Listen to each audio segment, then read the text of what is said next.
মরিয়ম আসলামকে যখন হযরত জাকারিয়া আলাইহিস সালাম রেখে গেলেন মেহরাবে, মসজিদে আকসার মেহরাবে রেখে গেলেন, তো আয়েশা দেখে ওখানে খেজুর পড়ে আছে, ওখানে আঙ্গুর পড়ে আছে। তো জিজ্ঞেস করলেন, আন্না আলাকে হাদা, মারিয়াম এগুলো কোত্থেকে? তো কয় মিনাল্লাহ, এগুলো আল্লাহর পক্ষ থেকে আসছে। বেমৌসুমি ফল পাইলে আশ্চর্য না? কি বেমৌসুমি? এখন বাজারে বড়ই আছে, এখন যদি বড়ই হয় সবাই জিজ্ঞেস করল এটা কোত্থেকে? হযরত জাকারিয়া ইসলাম তখন বললেন, আল্লাহ, মারিয়ামকে যদি আপনি বেমৌসুমে ফল দিতে পারেন, আমাকেও তো বেমৌসুমে বাচ্চা দিতে পারবেন। আমার তো বেমৌসুম চলতেছে, এখন 80 বছর বয়স, বুড়ো হয়ে গেছি, হাড্ডিও দুর্বল হয়ে গেছে। কি হয়ে গেছে? আবার বিবিও বন্ধা, আমারও হাড্ডি দুর্বল হয়ে গেছে। আর বেমৌসুমে আপনি ফল দিতে পারেন, আমাকে একটা ছেলেও বেমৌসুমে দিয়ে দেন। আল্লাহ তাআলা বলেন, ফাবাশশারনাহু বিগুলামিন হালিম, হ্যাঁ দিব, যাও যাও, একটা হালিম বাচ্চা দিব তোমাকে, একটা কি হালিম বাচ্চা দিব। কি দিব? তো দিছে একজন ইয়াহইয়া, আর একজন তার নামও রব নিজে রেখে দিয়েছেন। এখনো বাচ্চার খবর নাই, একটা দিব, তার নাম ইয়াহইয়া। তার নাম কি? আল্লাহ তাআলা বেমৌসুমে ফল দিতে পারেন, তো আল্লাহ তাআলা বেমৌসুমে বাচ্চাও দিতে পারেন। পারেন না? পারেন না? জান্নাতে খাদ্য পাবেন কোথায়? গাছ নাই, মুরগি নাই, গরু নাই। জান্নাতে আখিরাতে খাদ্যের উৎস আর পানির উৎস বান্দার এরাদা, বান্দার ইচ্ছা। বলেন বান্দার কি? বলেন বান্দার কি? এবার কোন বান্দার ইচ্ছা? যেই বান্দা দুনিয়াতে তার ইচ্ছাকে আল্লাহ তাআলার ইচ্ছার সামনে জলাঞ্জলি দিয়েছে, যেই বান্দা দুনিয়াতে আল্লাহর ইচ্ছা পুরা করেছে, নিজের ইচ্ছাকে মাগলুব আর পরাজিত করেছে। আল্লাহর ইচ্ছা ফজরের নামাজ, বান্দার ইচ্ছা ঘুম। বুঝেন নাই কথা? আল্লাহর ইচ্ছা কি? বান্দার ইচ্ছা কি? এই যে বান্দা ঘুমিয়েছে ফজরের নামাজের সময়, সেই বান্দা আখিরাতে তার সব ইচ্ছা পুরো হবে। বুঝতে পাইছে তো? এত ভাত দুধ কলা দিয়ে খান, আর সেই বান্দার দুনিয়ার সব চাহিদা রব পুরো করে দিবে। এত ভাত দুধ কলা দিয়ে খান। কি বলছি বলেন? এত ভাত কি? সেই বান্দার ছেলে তার সব কথা শুনতো, সেই বান্দার মেয়েটা তার সব কথা শুনতো, এত ভাত দুধ কলা দিয়ে খান। বুঝেন না কিছু? প্রতিদিন আইসা, হুজুর ছেলেটা কথা শুনে না, এক আওয়াজ, হুজুর ছেলেটার কথা শুনে, হুজুর মেয়েটা কথা শুনে না। তা আমরাও আলহামদুলিল্লাহ জিগাই, সমস্যা দেখলে জিগাই, আলহামদুলিল্লাহ সমস্যা দেখলে বুঝি যে এটার কারণ কি। কিস্তি কয়টা আছে? এতটা। কাগজ দেন, লিখে দেই। পেরেশানি কি দেখছেন? সামনে আরো বেশি অপেক্ষা করছে। অপেক্ষা করেন। সুস্থ সবল মানুষ, দম্পতি, মেয়ে এখন মার গায়ে আগুন লাগায় দেয়, মেয়ে ঘরে আগুন লাগায় দেয়। 13 বছরের মেয়ে, 7-এ পড়ে, আসছে, বলছে তুমি ওইদিকে যাও। শোনেন, ছেলে মেয়ে কয়টা? একটা। কেন একটা? আর নেই, আমি কি অপেক্ষা করি? রবের সাথে যুদ্ধ করেছেন যে একটা বাচ্চা হলে আমার হবে আর হবে না, একটাকে মানুষ করব, একটাকে গড়ে তুলবো ঘোড়ার মতো। এবার একটার সাথে যুদ্ধ করেন, না। সুখের চাবি নিজের হাতে তুলে নিয়েছেন, আর সুখের জন্য ফর্মুলা নিজে বানিয়েছেন। না, সুখের ফর্মুলা তোমাকে বানাতে হবে না, সুখের ফর্মুলা রব দিয়েছে। কি বলেছি বলেন? সুখের ফর্মুলা কে দিয়েছে? আল্লাহ দিয়েছে। এখন কয় মেয়ে এত কষ্ট দেয় কেন? হুজুর আমার কি হয়েছে? আমার অসুবিধা। বাহ, আমার অসুবিধা কি? উনি এখনো কিছু করে নাই, উনি আগুন লাগিয়ে দিচ্ছে শরীরে, এখন তো আগুন জ্বলে না। কথা কয় না। জ্বালায়া দিছে, জ্বালায়া দিয়া কেউ জ্বলে না, অথবা জ্বালায়া দিয়া কেউ জ্বলে খা। এবার বলুন তো দেখি, আমাদের জীবনের সমস্ত পেরেশানির মূল কারণ কি? আমার কর্ম। বলেন, পেরেশানির মূল কারণ কি? বলেন, এটা এখান থেকে কিস্তি, ওখান থেকে কিস্তি, ওখান থেকে কিস্তি, ওখান থেকে কিস্তি। যেদিন কিস্তি নিছে 2-4 সপ্তাহ পেপসি দিয়ে হাত ধোয়। হাও কেন না কেন 2-4 সপ্তাহ কি দিয়ে হাত ধোয় বলেন? পেপসি দিয়ে হাত ধোয়। পেপসি ছাড়া হাত ধো না উনি, পেপসি ছাড়া কি ধো না, হাত ধো না। পরে রাতের অন্ধকারে পালায়।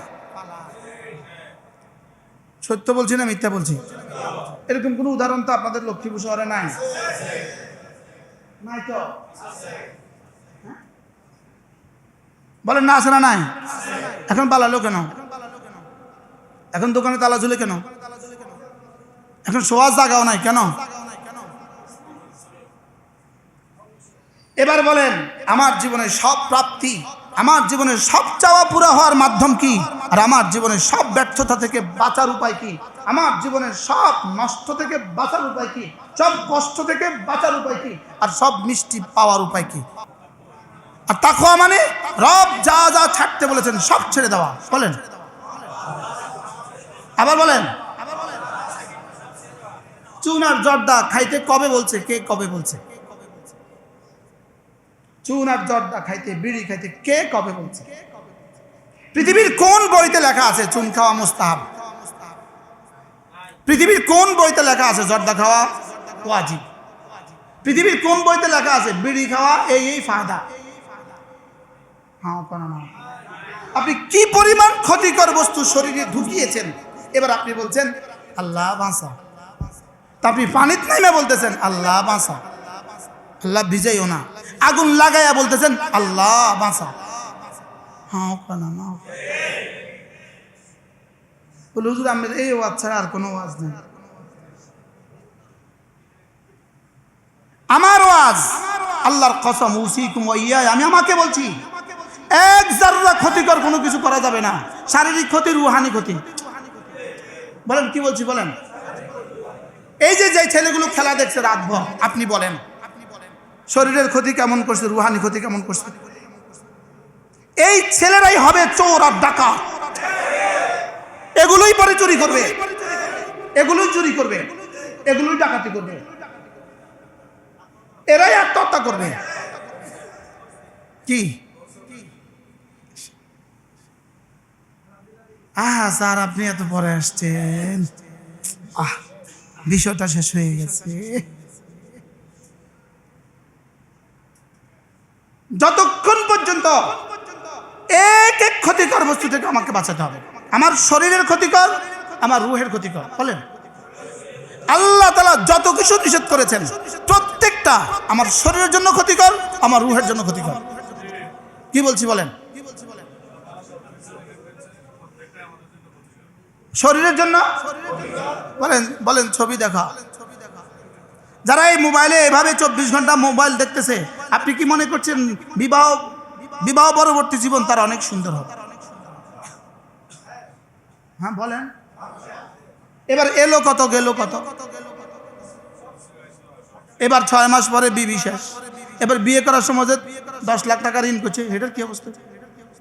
আবার ওই বাড়ি থেকে যে 20 লাখ টাকা লইছে, হেটার কি অবস্থা?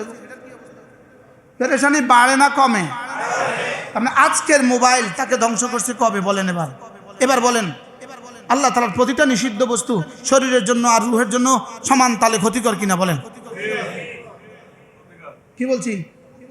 প্রতিটা নিষিদ্ধ বস্তু, বলেন প্রতিটা নিষিদ্ধ কর্ম, হ্যাঁ কোন না কোন, প্রতিটা নিষিদ্ধ কর্ম, প্রতিটা নিষিদ্ধ বস্তু রুহের জন্য, শরীরের জন্য, শরীরের জন্য কেমন? প্রতিটা গুনাহ, যাররা গুনাহ শরীরের জন্য কেমন, রুহের জন্য বিষ যেমন। শরীরের জন্য বিষ যেমন, গুনাহ রুহের জন্য তেমন। বলেন, আজকে ফজর ইচ্ছাকৃত শুয়ে আছেন, উঠেন নাই, এটা দিয়া যে 65 বছর বয়সে ক্যান্সার হয়ে গেছে শুধু আজকের এই কারণে, আপনার তো জানা নাই। হ্যাঁ কনা না,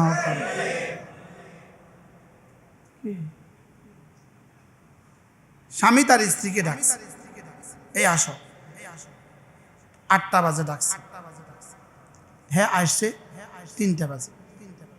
আপনি বলেন এই সময়টা এই স্বামীর কলিজার হাল কি? হৃদয়ের হাল কি? মাতে না, কি বলছি কন? হ্যাঁ, স্বামীর কলিজার হাল কি? তাও আবার বিয়ের 3 দিন পর হাল কি? আচ্ছা, আপনি দোকানের মালিক, আপনি কর্মচারীকে ডাকছেন 10টার সময়, কর্মচারী 3টার সময় এসে জি আঙ্কেল কিলে ডাকছেন, হাল কি? আচ্ছা, আপনি ওসি সাহেব, আপনি কনস্টেবলকে ডাকছেন, হ্যাঁ এদিকে আসো, ডাকছেন 11টার সময়, 4টার সময় জি স্যার কি বলেন না, বলেন না, হ্যাঁ কয় মিনিট দেরি করলে অবস্থা খারাপ স্যার কন না। আপনি আপনার ড্রাইভারকে ডাকছেন 3টার সময়, ড্রাইভার 6টার সময় জি স্যার। এবার রব আপনাকে ডাকছে ফজরের সময়, আপনি 8টার সময় উঠি কোন জি স্যার। হ্যাঁ বলেন, এভাবে কতদিন? 1 দিন 2 দিন 3 দিন না, এভাবেই চলছে জীবন। কাহা তক, কোন পর্যন্ত? কোন পর্যন্ত এভাবে চলবে?